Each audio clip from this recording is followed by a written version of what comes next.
কখনো হিন্দু নামে, কখনো সংখ্যালঘু নামে, কখনো চট্টগ্রাম প্রেস ক্লাব বলে, চট্টগ্রাম প্রেস ক্লাবের তারা কি বলেন নেতা লিডার বলেন, তথাকথিত সাংবাদিক বলে, তাদেরকে হুঁশিয়ার করে দিতে চাই, তোমরা তাল বাহানা করবে না, গুটিয়ে ল্যাজ গুটিয়ে দেশ থেকে ভাগো, অতি সত্তর ভেঙে যাও, অতি সত্তর ভেঙে যাও।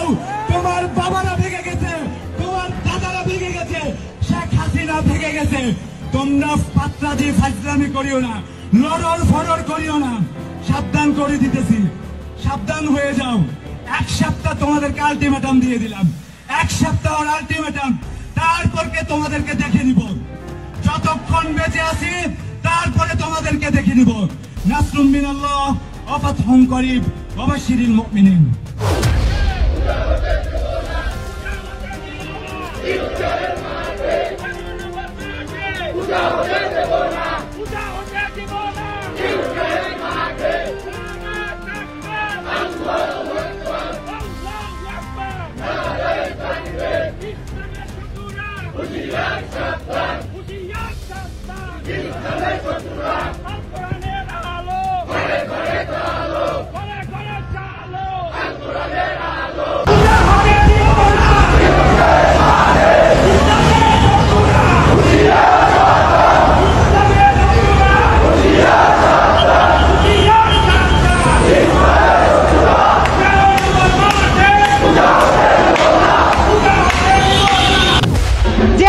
যাদের লাল তাগা তাড়াতাড়ি তাদের ভারত পাঠা, শুনেছেন?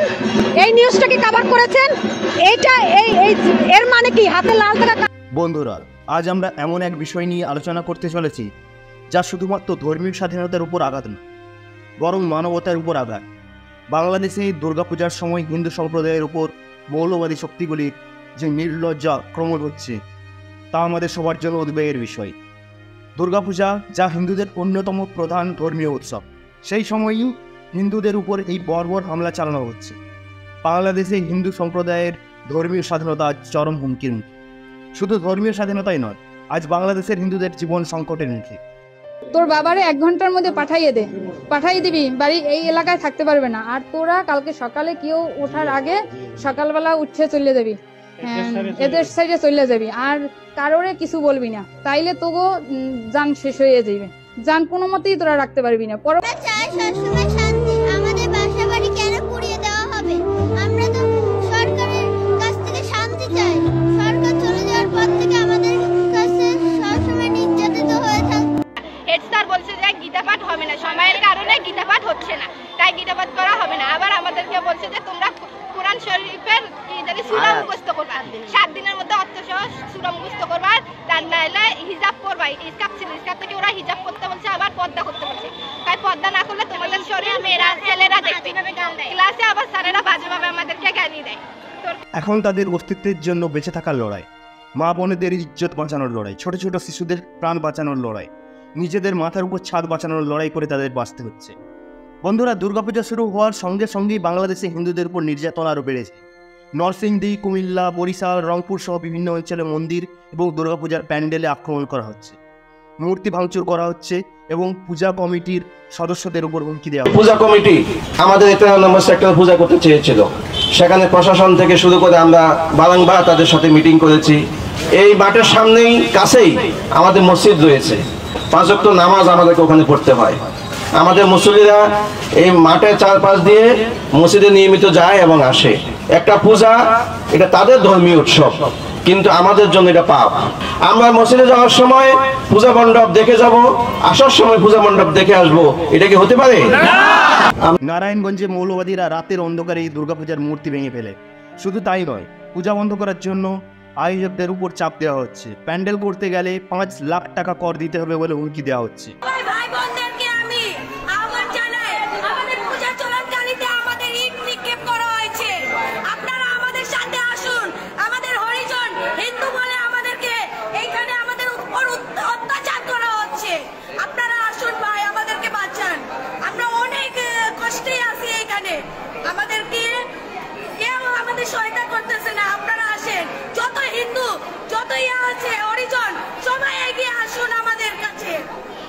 অন্যদিকে ভারত সরকার এবং ভারতের বিভিন্ন রাজ্যের সরকার মুসলিমদের হজ থেকে শুরু করে বিভিন্ন ধরনের ধর্মীয় আচার অনুষ্ঠানে ছুটি থেকে শুরু করে ভর্তুকি দিচ্ছে।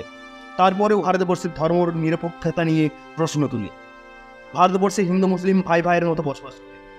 দেখেন, আমার মনে হয় হিন্দুদের প্রশংসা করে শেষ করা যায় না। তাতে এখনো হিন্দু মাস্টার মশাইরা মুসলমান ছাত্রছাত্রীকে পড়ায়, এখনো মুসলমান বন্ধুদের মৃত্যুতে তারা কাঁদে, এখনো মুসলমান বন্ধুদের তারা বিয়েতে নেমন্তন্ন করে, এখনো হিন্দু উকিল মুসলমানের কেস নেয়, এখনো হিন্দু ডাক্তার মুসলমানের চিকিৎসা করে। যদি মুসলমান আমরা হতাম, আমরা বোধহয় এতটা পারতাম না। যে মুসলমানরা মন্দির ভেঙেছে, মুসলমানরা এক হাতে তলোয়ার এক হাতে কোরআন নিয়ে হিন্দুদের কেটেছে, তাতে মুসলমানকে ভালোবাসা যায় না। তবুও ভারতবর্ষে হিন্দুরা যা করছেন অতুলনীয়, তুলনা করা যায় না। মনে রাখবেন, ভারতবর্ষে হিন্দুরা যে এত সহিষ্ণু, এত তাদের ধৈর্য, এটা আমি চিন্তা করে গভীরভাবে অভিভূত হয়ে গেছি। বাংলাদেশের এই কেমন গণতন্ত্র? বাংলাদেশ স্বাধীন হওয়ার সময় থেকে বাংলাদেশে হিন্দুদের পার্সেন্টেজ ক্রমাগতভাবে হ্রাস হতে চলেছে। যেখানে ছিল 20% সেটি বর্তমানে 7% থেকে হয়তো 2-3% এসে ঠেকেছে। বাংলাদেশের সংখ্যালঘুদের বাংলাদেশের মৌলবাদীরা সম্পূর্ণভাবে বিলুপ্ত করে দিতে চায়, বাংলাদেশকে একটি ইসলামিক রাষ্ট্রে পরিণত করতে চায়। রংপুরে মৌলবাদীরা রাত 3:30 অর্থাৎ ভোর 3:30টার সময় অন্ধকারে দুর্গা মন্দিরে আক্রমণ চালায় এবং মূর্তি ভেঙে দেয়। এই বর্বরতা কেবল ধর্মীয় উৎসবকে থামানোর ষড়যন্ত্র নয়, এটি পুরো হিন্দু সম্প্রদায়কে আতঙ্কে রাখার একটি পরিকল্পনা। বন্ধুরা, দুর্গাপুজো কেবল একটি ধর্মীয় উৎসব নয়, এটি আমাদের সংস্কৃতি, আমাদের ঐতিহ্যের প্রতীক।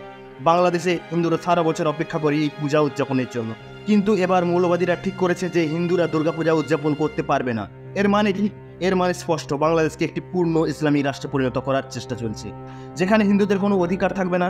এই হামলাগুলি কোনো সাধারণ ঘটনা নয়, এটি একটি পরিকল্পিত আক্রমণ, যার উদ্দেশ্য হলো হিন্দুদের দেশ থেকে তাড়িয়ে দেওয়া এবং তাদের সম্পদ দখল করা। মূর্তির সমাজকে ভেঙে দিয়ে তাওহীদের সমাজ গড়ার জন্য এক সুপরিকল্পিত পরিকল্পনার অংশের সূচনা হচ্ছে মূর্তি ভাঙ্গা। আর এইরকম কোন পরিকল্পনা কোন বুড়া মানুষের মাথায় ঢোকে না, ঢোকে তো যুবকের মাথায় ঢোকে। চুল কাটবো না আমরা হিন্দুদের দোকান থেকে, এখন থেকে আমরা মিষ্টিগুলো হিন্দুদের দোকান থেকে ক্রয় করব না। মুসলিম দোকান থেকে আপনি দেখে ক্রয় করতে পারলে করবেন, অন্যথায় নিজের বাসায় মিষ্টি তৈরি করে আপনি খাবেন। মৌলবাদী শক্তিগুলি দুর্গাপূজার মূর্তিগুলি ভেঙে ফেলে তাদের জিহাদি মতাদর্শকে প্রমাণ করতে চাইছে। আমরা কি এই বর্বরতা মেনে নিতে পারি? আমাদের হিন্দু সম্প্রদায়ের উপর এই আক্রমণ আজ স্পষ্ট করে দিয়েছে যে বাংলাদেশের মৌলবাদীরা হিন্দুদের কোনো ধর্মীয় স্বাধীনতা রাখতে চায় না। জেলায় একদল মৌলবাদী দুর্গাপূজার প্রস্তুতি নষ্ট করার জন্য মূর্তি তৈরির কারিগরদের উপর আক্রমণ করে। তারা প্যান্ডেলের কাজে বাধা দেয় এবং হিন্দুদের তাদের ধর্মীয় আচার পালনে বাধা দান করে, অর্থাৎ বন্ধ করে দেয়।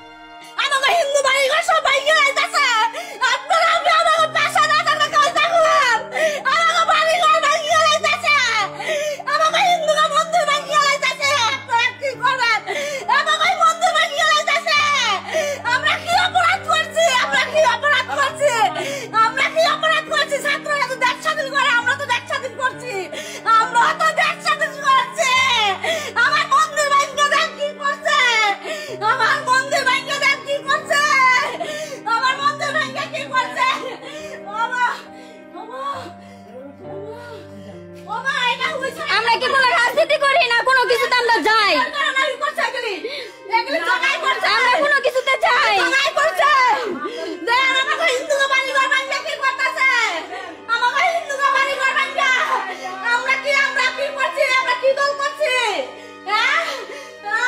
সব নিচে গা সব ভালো হয়ে গেছে গা, টিভি না হয়ে গেছে গা, টিভি সব হয়ে গেছে গা।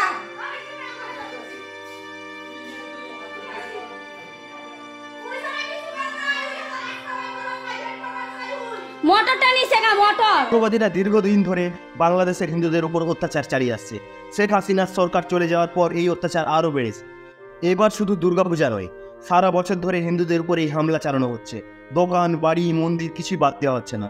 তাদের পরিকল্পনা খুবই সুস্পষ্ট, বাংলাদেশ থেকে হিন্দুদের মুছে ফেলা।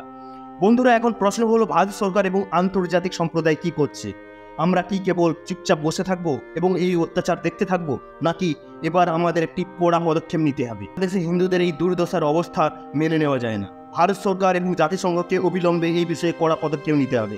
জাতিসংঘ এবং অন্যান্য আন্তর্জাতিক সংস্থাকে মৌলবাদীদের এই অত্যাচারের বিরুদ্ধে বিরুদ্ধে কথা বলতে হবে। মুসলিম পাহারা দিবে আমার মন্দির কেন? মন্দির, মসজিদ, গির্জা, বেগোটা উন্মুক্ত থাকবে, এগুলো সবার জন্য।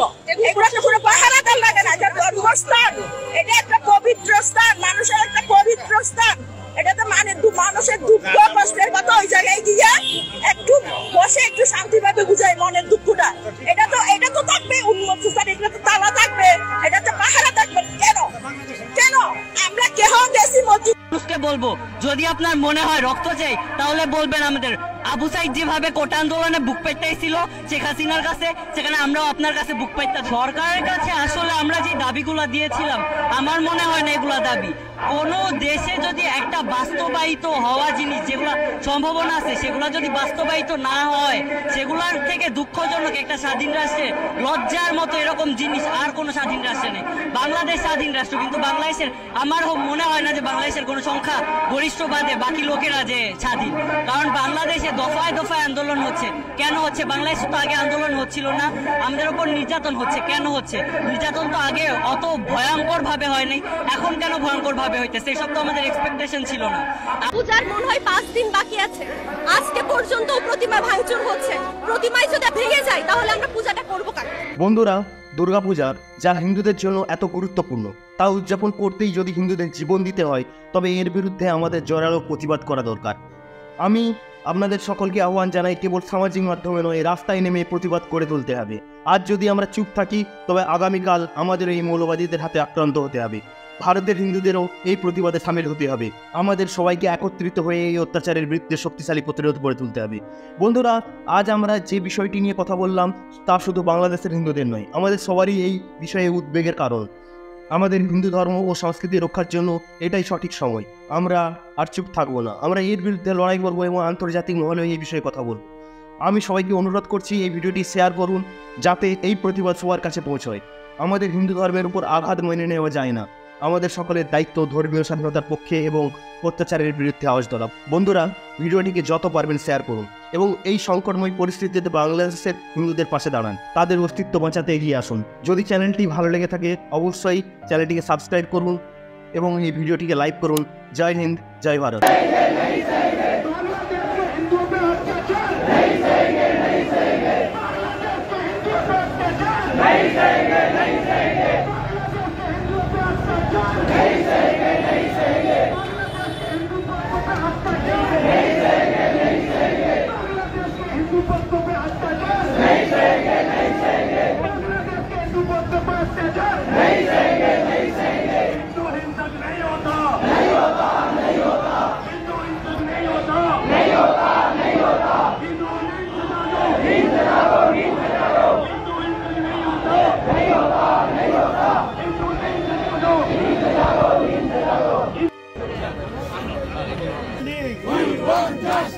Stop killing Hindus! Bangladesh, Bangladesh! Stop killing Hindus! Bangladesh, Bangladesh! We want justice! We want justice! Justice!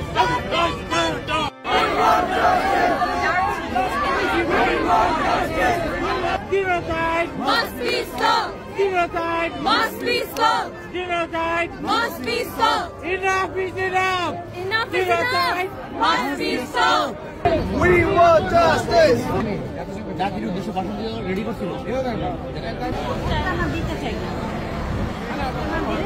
তুমি পৃথিবী ভোগ করবা, আর যদি তোমার মৃত্যুবরণ হয়, তাহলে তুমি স্বর্গ প্রাপ্ত হবা।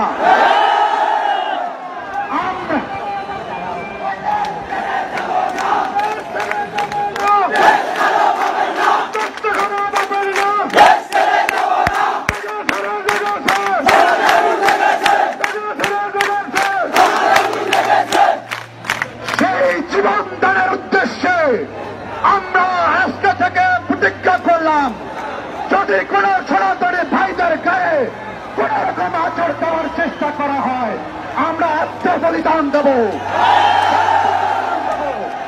এবং নতুন সরকারকে বলতে চাই, আপনারা নতুন বাংলাদেশের যে স্বপ্ন আমাদেরকে দেখাচ্ছেন, যদি সংখ্যালঘুদের নিরাপত্তা নিশ্চিত না হয়, তাহলে আপনাদের এই নতুন বাংলাদেশের পতন আমরা এই কাজ থেকে ঘটাবো।